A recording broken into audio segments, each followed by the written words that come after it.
तपोदमः कर्मेति प्रतिष्ठा वेदा सर्वांगाणि सत्यमायतनम् यो वा एतामेवं वेदापरित्य पाप्मानमनन्ते स्वर्गे लोके जेये प्रतितिष्ठति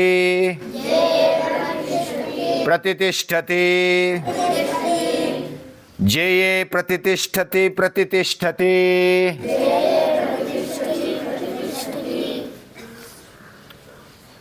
केनोपनिषद के ये अंतिम मंत्र है।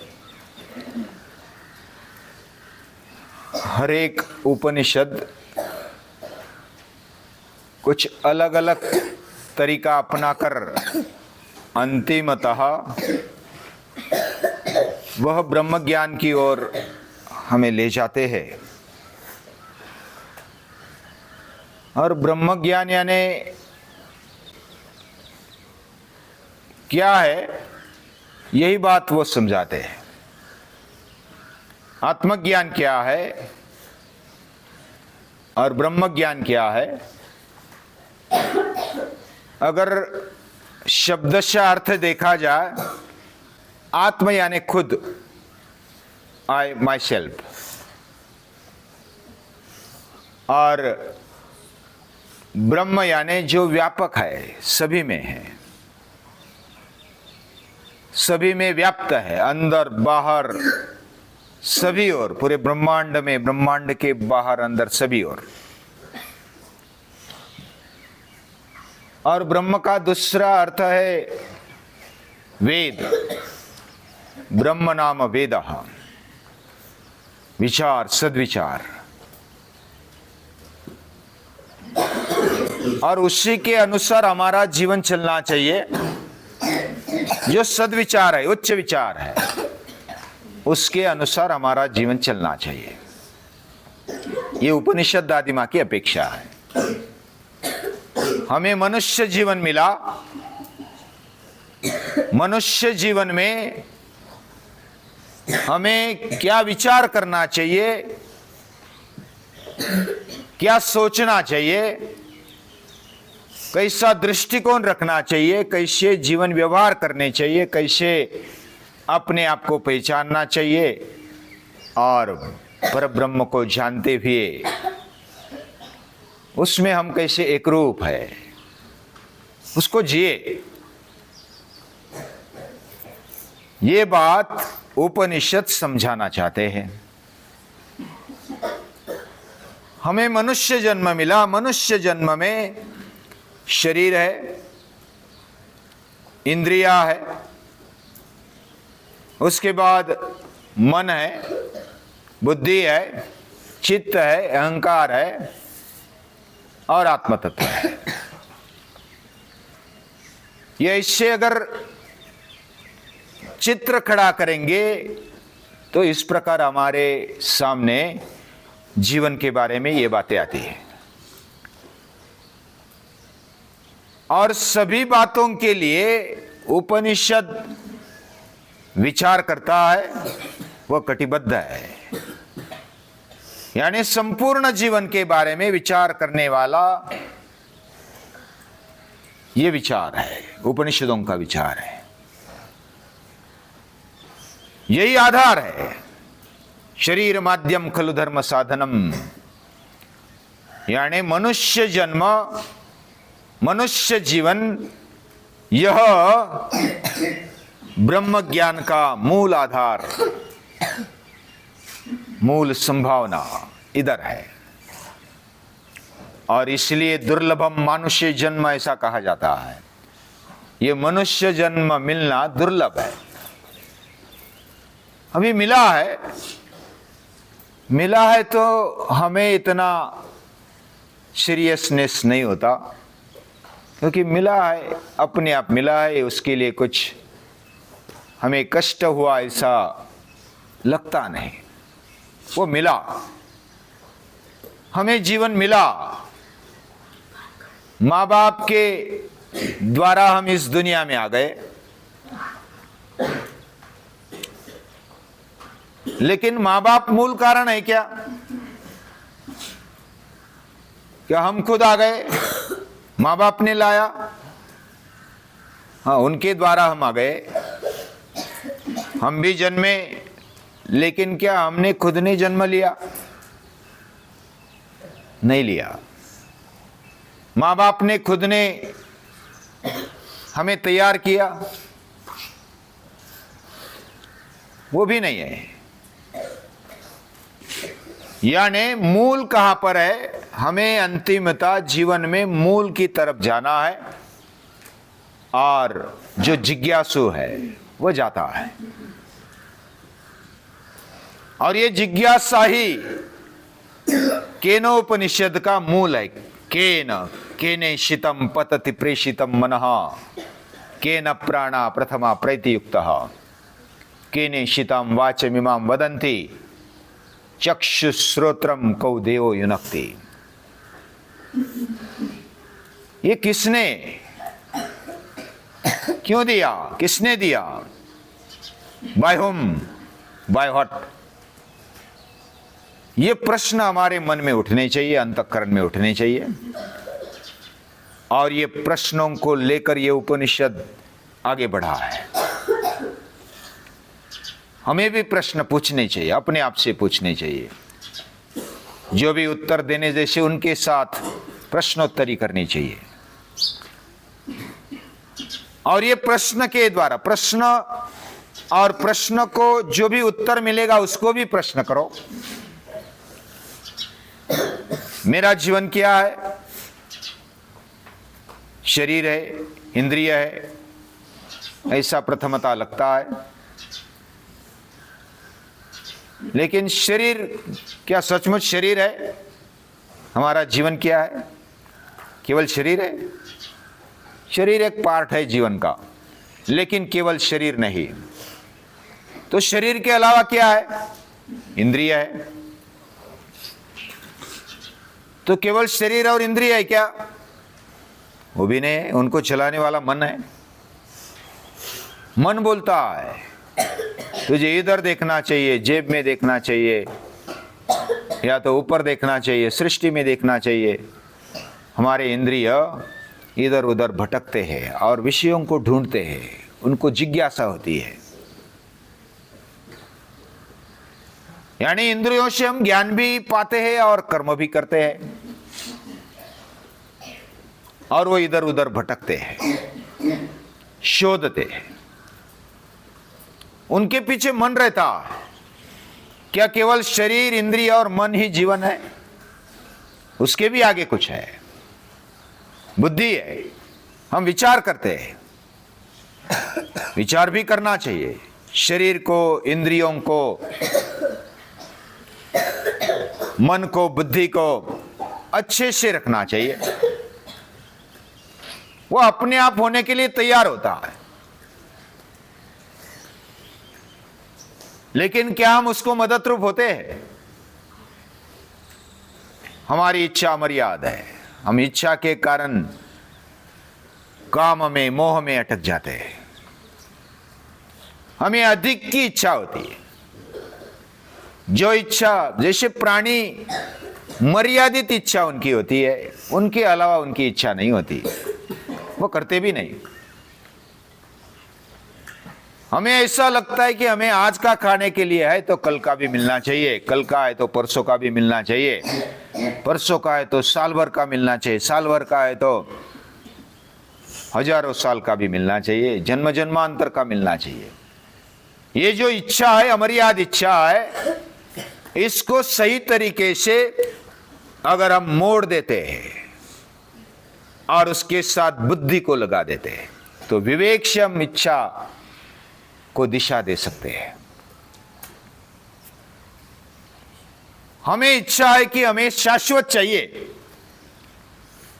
तो क्या सचमुच शाश्वत क्या है? शरीर शाश्वत है, लेकिन टेम्पररी है ना, उसको भी ध्यान देना चाहिए। हमारा ये साधन है, शरीर माध्यम खलु धर्म साधनम।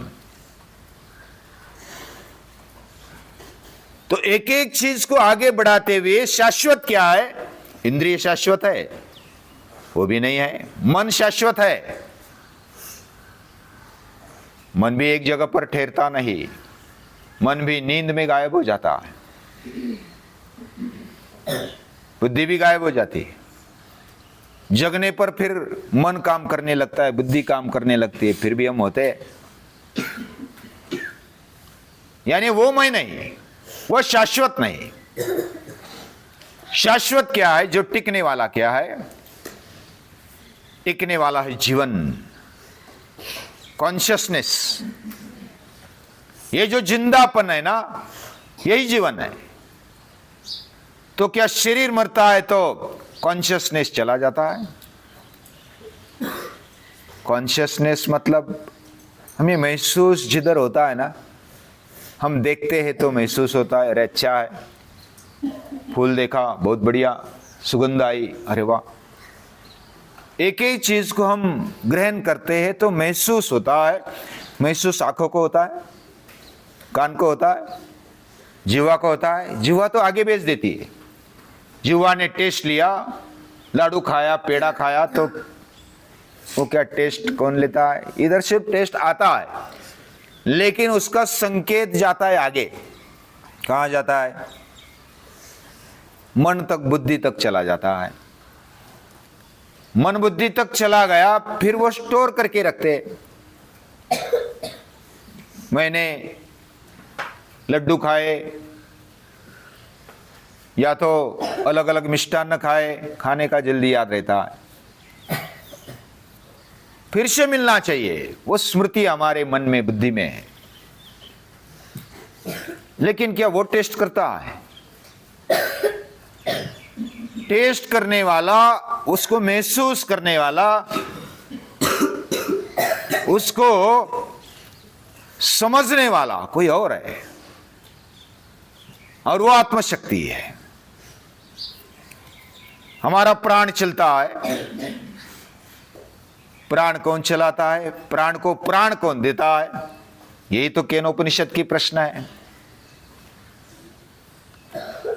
और ये सभी कुल मिलाकर आता है मन बुद्धि पर। विचार करने की शक्ति, हमारी समझदारी, विवेक, इस पर ही आता है। उसी से हमें दिशा मिलती है, उसी से हमारा दृष्टिकोण बनता है। तो मन बुद्धि को पावरफुल करने के लिए क्या चाहिए? यह अंतिमता बताया। यानी परब्रह्म के ज्ञान को हमें पाना है। उसके लिए पात्रता क्या चाहिए? ये बताई, कहानी बताई ब्रह्म विद्या की। उसके बाद ये अलग अलग गुण को धारण कौन करता है और उसका रहस्य क्या है? रहस्य हमारे अंदर छिपा है। सर्वस्य चामृदि सन्निविष्टो, ये रहस्यमय बात है। यानी जो शक्ति पूरे चराचर को, ब्रह्मांड को चलाती है, वो मुझे भी चलाती है, वो मेरे अंदर है। और ये रहस्यमय बात है, और इसलिए मुझे आगे बढ़ना है। उद्धरेद आत्मनात्मानम, मेरे अंदर वो शक्ति है, मैं कर सकता हूं, बन सकता हूं, हो सकता हूं। ये जो समझ है, ये बाहर निकलनी चाहिए, ये व्यक्त होनी चाहिए। जब मैं मेरे नसीब का, या तो भाग्य का, दैव का मैं जिम्मेदार हूं, मैं मेरे जीवन का जिम्मेदार हूं, ये जिम्मेदारी लेकर के जो आगे बढ़ता है, वह अध्यात्म के राह में आगे चलने के लिए पात्र रहता है। और उपनिषद अध्यात्म यानी खुद के अभ्यास की राह को आगे बढ़ाता है। और यही विकसनशील जीवन है। केवल शरीर के बारे में सोचने वाला, केवल भौतिकता के बारे में सोचने वाला, वो एकांगी हो जाता है। हमने ईशावास्योपनिषद में देखा, वो अंधकार में चला जाता है, घोर अंधकार में। और जो केवल अध्यात्म के बारे में सोचता है, शरीर तो कुछ नहीं, ये तो नाशवंत है, इसका कुछ ध्यान नहीं देना चाहिए, केवल आत्मशक्ति को ही मानना चाहिए, पहचानना चाहिए, उसके हिसाब से चलना चाहिए, वो और घोर अंधकार में चला जाता है। वो गुलाम बनना पड़ता है उसको। हम भी भारतीय गुलाम रहे हजारों साल तक। क्यों गुलाम रहे? हमने गीता का, वेदों का, उपनिषदों का अध्ययन नहीं किया, छोड़ दिया। केवल अध्ययन करने का मतलब क्या? अभ्यास किया, ध्यान में रखा, इंफॉर्मेशन ले लिया, अभ्यास हो गया? इतना ही अभ्यास नहीं होता। अभ्यास है, एक तो अभ्यास करना, सुनना, पढ़ना, लिखना, या तो उसको इंफॉर्मेशन तरीके से लेना। दूसरा स्टेप होता है उसको समझना।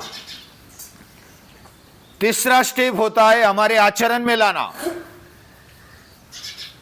और चौथा स्टेप होता है हमारे आचरण के द्वारा सभी को प्रेरणा देना।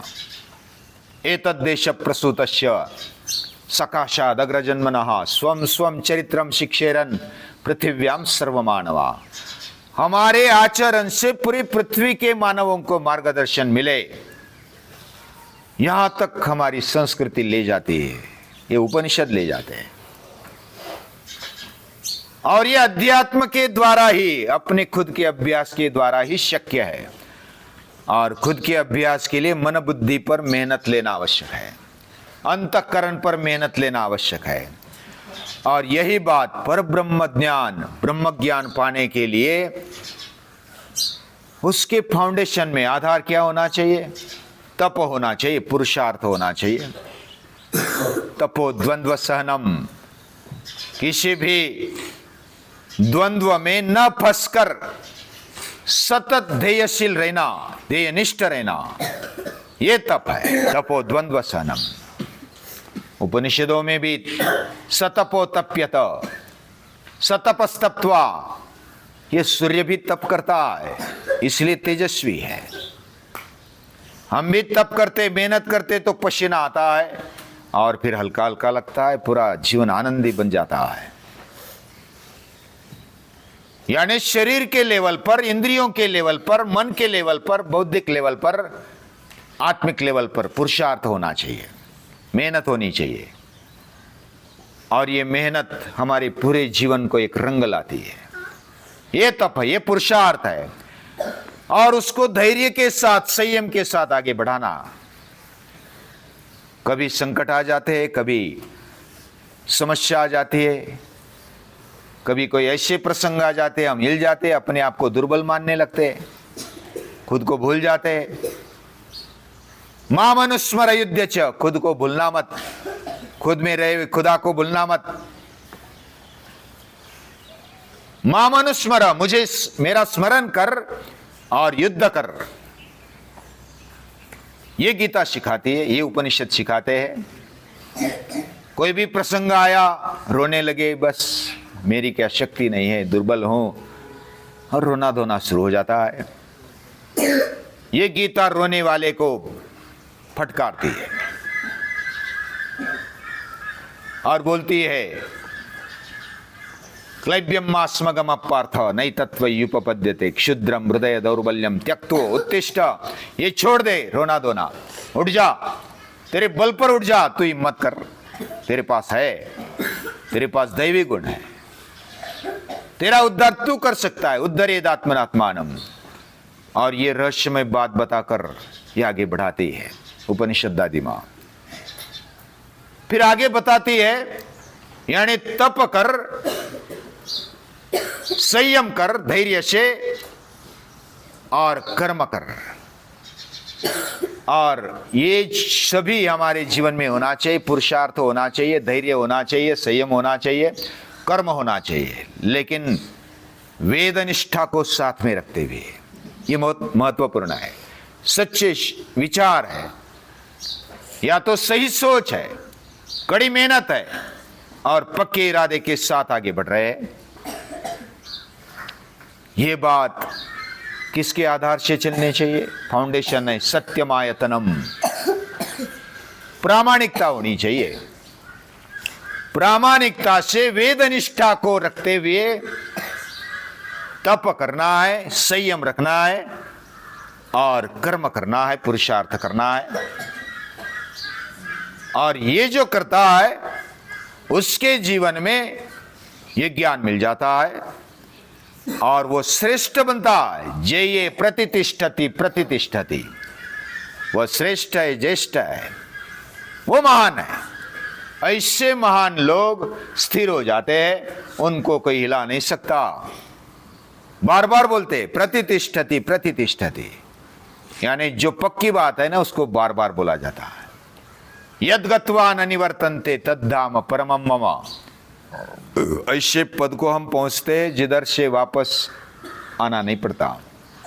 यद गत्वा न निवर्तन्ते तद्धाम, वही धाम है, वही हमारी गोद है। भगवान की गोद में, प्रभु की गोद में हम जब जाते हैं ना, किसको बोलने की ताकत नहीं होती फिर। कोई ना बोले ऐसी बात बोलो, कोई ना बोले झूठ, ऐसे जगह पर बैठो कोई ना बोले उठ।